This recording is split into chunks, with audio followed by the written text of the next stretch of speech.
kaugmaon, magmalambuon, ang edukasyon, kini ang eskwelahan sa kahanginan, Department of Education, Schools Division of Escalante City, uban sa Radyo at 98.7, Power FM. Di kalidad ng edukasyon para sa Eskalantihanon.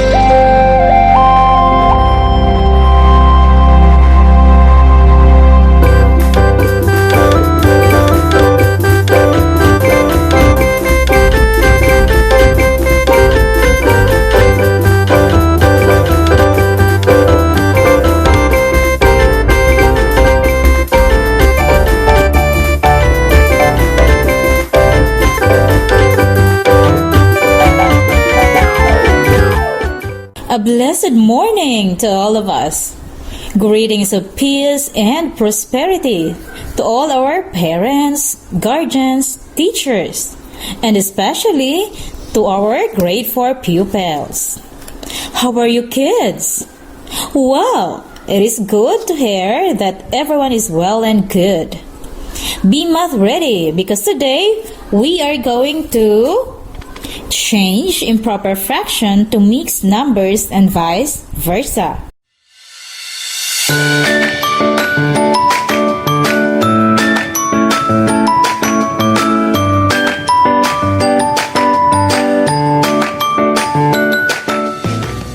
You may now prepare your piece of paper, pen, and your math learning activity sheet.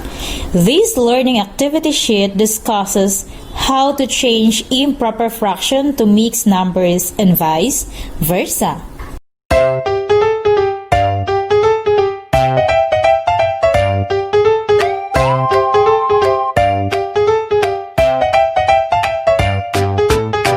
Do you know what proper fractions, improper fractions, and mixed numbers are?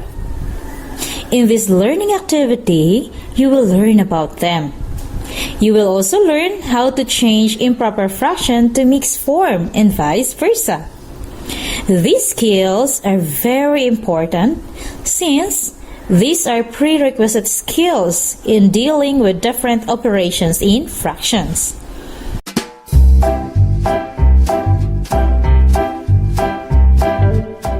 What is a proper fraction? A proper fraction is a fraction whose numerator is smaller than the denominator. Examples are 1/8, 3/5, 13/20, or 4/9. How about improper fraction? Improper fraction is a fraction whose numerator is equal or greater than the denominator. Examples are 7/3, 11/11, 30/21, or 15/12. What is a mixed number then? Well, mixed number is a fraction which is a sum of a whole number and a fraction. Examples are 1 and 4/5, 3 and 2/8, 10 and 3/4, or 6 and 1/8.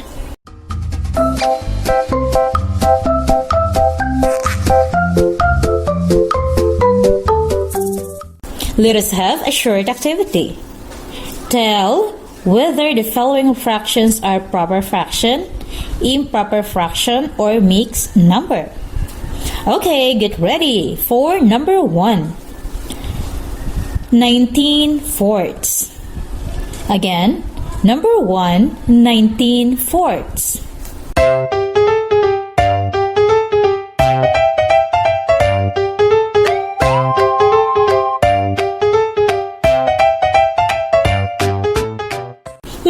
Terrific! 19/4 is improper fraction. Number 2, 5 and 3/4. I repeat, 5 and 3/4.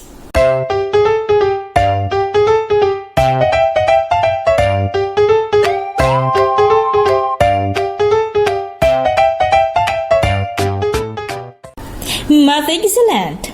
5 and 3/4 is a mixed number. Number 3, 7/3. Again, number 3, 7/3.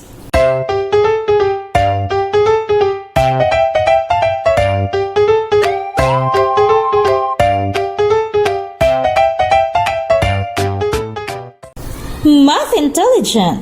7/3 is an improper fraction. Number 4, 1/4. Again, 1/4.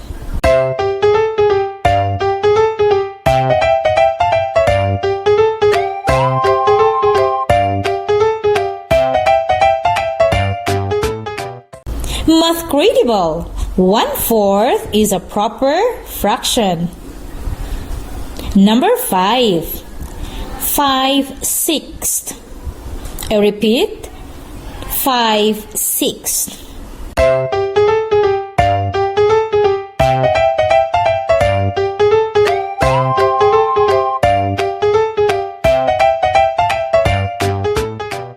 Math the best. 5/6 is a proper fraction. Number 6, 10 and 5/8. Again, 10 and 5/8.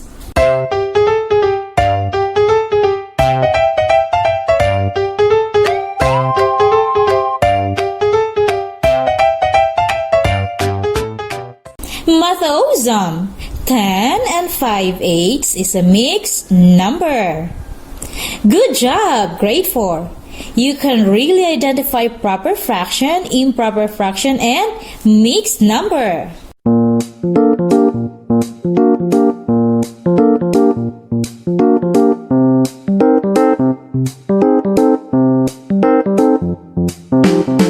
At this point, let us discuss and answer the problem found on page 1 on your learning activity sheet.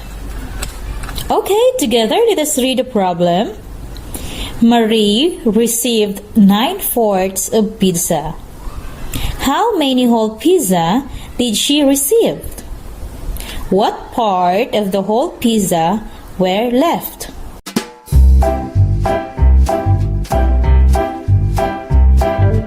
To find the answers, we need to change the given fraction into mixed number.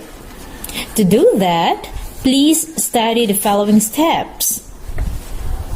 To change an improper fraction to a mixed number or whole number, divide the numerator by the denominator and express the remainder, if any, as a fraction. First step, write the quotient as whole number. The remainder becomes the numerator of a fraction. The divisor becomes the denominator. Then express the fractions in its lowest term if needed.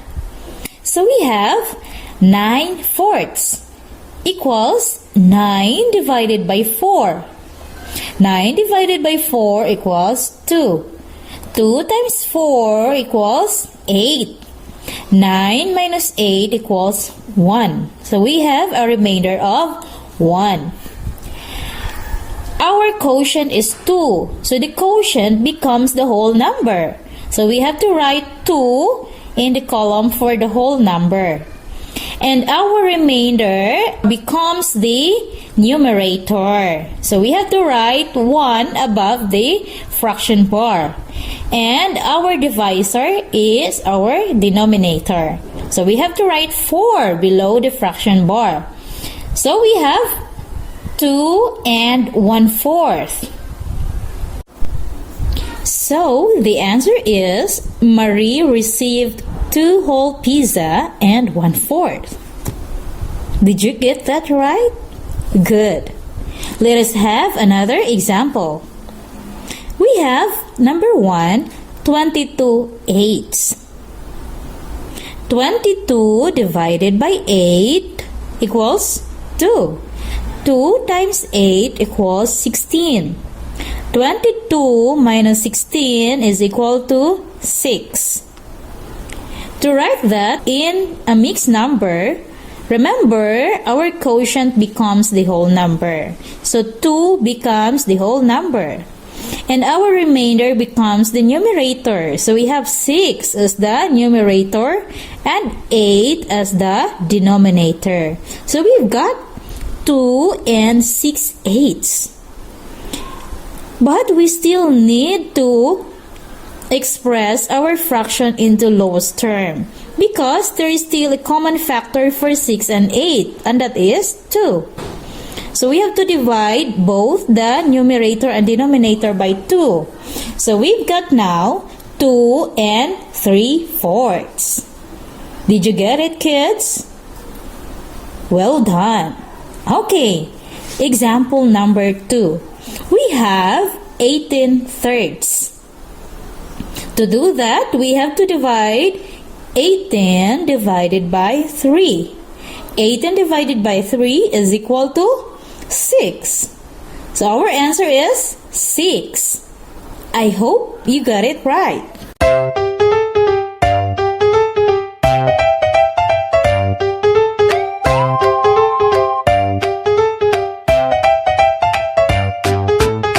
Let us analyze and solve another problem found on page 2 of your learning activity sheet. Okay, we have there, Ben bought 3 2/5 egg pie to be given to his friends. If each of his friends received one part of the pizza, how many friends Ben has? To find the number of Ben's friends, we need to change 3 2/5 to improper fraction.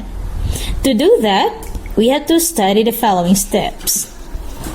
To change mixed number to improper fraction, multiply the denominator by the whole number. Then add the numerator to the product. Write the sum over the given denominator. So we have 3 2/5 is equal to 5 times 3 plus 2 over 5 equals 5 times 3 is equal to 15. So we've got 15 plus 2 divided by 5 equals 15 plus 2 is equal to 17 divided by 5 or over 5. So we've got 17/5. So the answer is Ben has 17 friends. Oh, let us try this example again. We have there 4 1/8. To do that, we have to multiply the denominator to the divisor. So we've got 8 times 4 plus 1 over 8 equals 8 times 4 is 32 plus 1 over 8. 32 plus 1 is equal to 33 over 8. So we've got 33 eighths.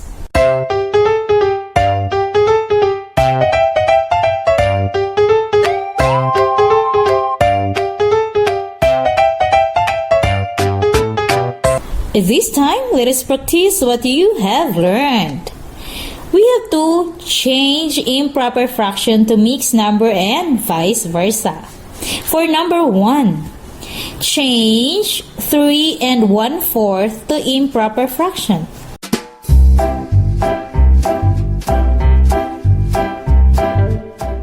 Math wonderful! 13/4 is the improper fraction for 3 1/4. Number 2, change 2 3/5 to improper fraction.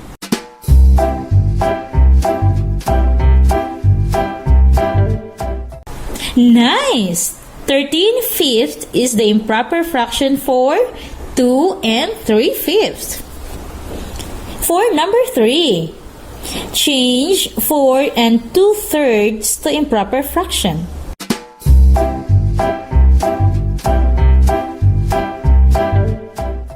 Math marvelous! 14/3 is the improper fraction of 4 2/3. Number 4, change 13 halves to mixed number.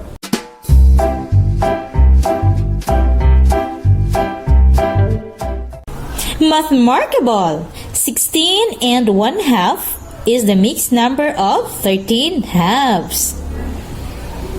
Number 5. Change 23 halves to mixed number.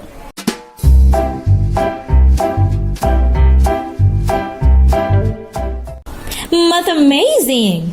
11 and 1/2 is the mixed number of 23 halves.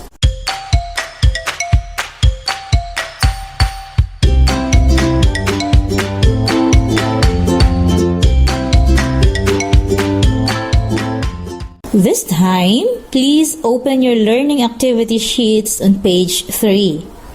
Let us answer exercises letter A and B. Change the following improper fraction to mixed number. Write your answer in a separate sheet of paper. For exercise A, number 1, 27 sevenths. Again, 27 sevenths. Number 2, 35 eighths. I repeat, 35 eighths. Number 3, 18 fifth. Again, 18 fifth. Number 4, 13 halves. Again, 13 halves. Number 5, 12 twelfths. I repeat, 12 twelfths. Exercise B. Change the following mixed number to improper fraction. Number 1, 4 and 3/4. Again, 4 and 3/4. Number 2, 7 and 5/6. Again, 7 and 5/6. Number 3, 8 and 5/8. I repeat, 8 and 5/8. Number 4, 6 and 7/10. I repeat, 6 and 7/10. Number 5, 2 and 5/7. Again, 2 and 5/7. You may start answering now.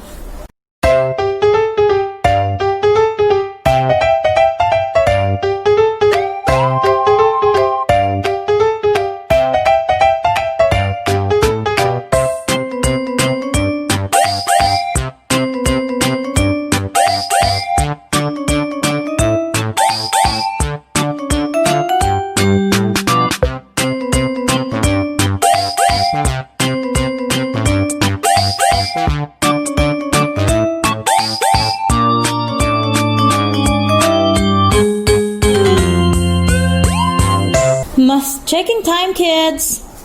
For exercise A, the correct answer for number 1 is 5 and 2/5. Number 2, the answer is 4 and 3/8. Number 3, the correct answer is 3 and 3/5. Number 4, the answer is 6 and 1/2. And for number 5, the correct answer is 1. For exercise B, the correct answer for number 1 is 19/4.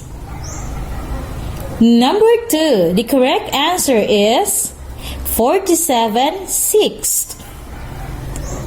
Number 3, the answer is 69/8. Number 4, the correct answer is 67/10.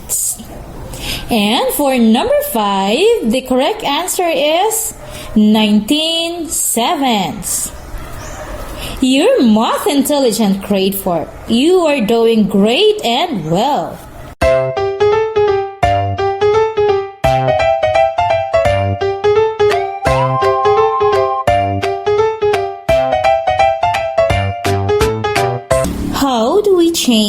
improper fraction to mixed number? That's good. We change improper fraction to mixed number by dividing the numerator by the denominator and express the remainder as a fraction if any. How do we change mixed number to improper fraction? Great! We change mixed number to improper fraction by multiplying the denominator by the whole number. Then, add the numerator to the product. Write the sum over the common denominator. Very good, grade 4. You did it well.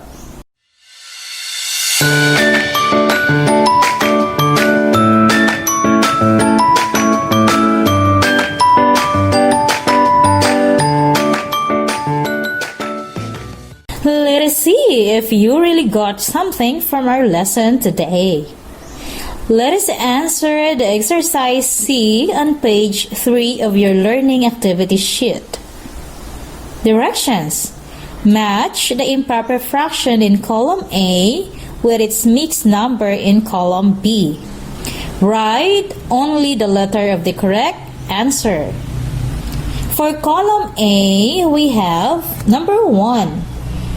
15 sixths. Number 2, 25 twelfths. Number 3, 40 tenths. Number 4, 60 twelfths. And number 5, 36 fifteenths. And for column B, we have there letter A, 5. B, 2 and 2/5. C, 2 and 1/2. D, 4. E, 2 and 1/12.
Hooray!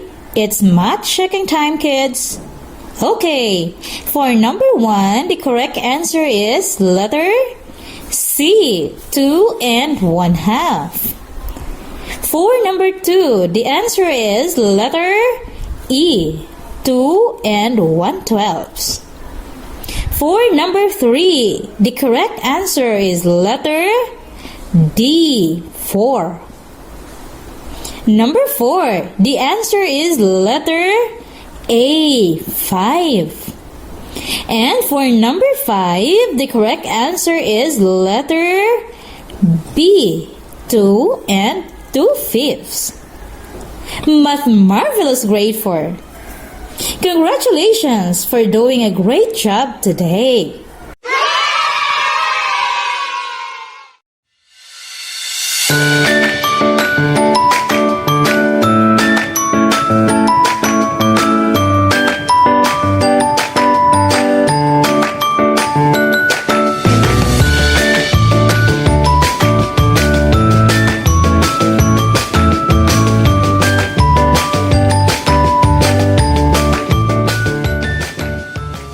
Well done, kids, for actively participating in our discussion.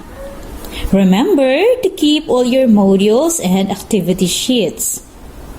Submit all your answer sheets on the retrieval schedule of your school.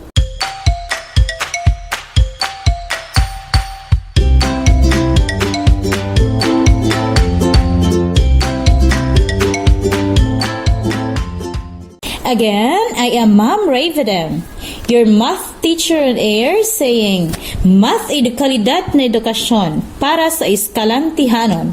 Sulong edukalidad. Thank you so much for listening and following. God bless us all and keep safe, everyone. Kaugmaon, magmalambuon, kung magpadayon ang edukasyon.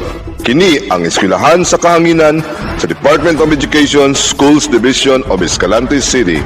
Uban sa Radyo Atraca 98.7 Power FM.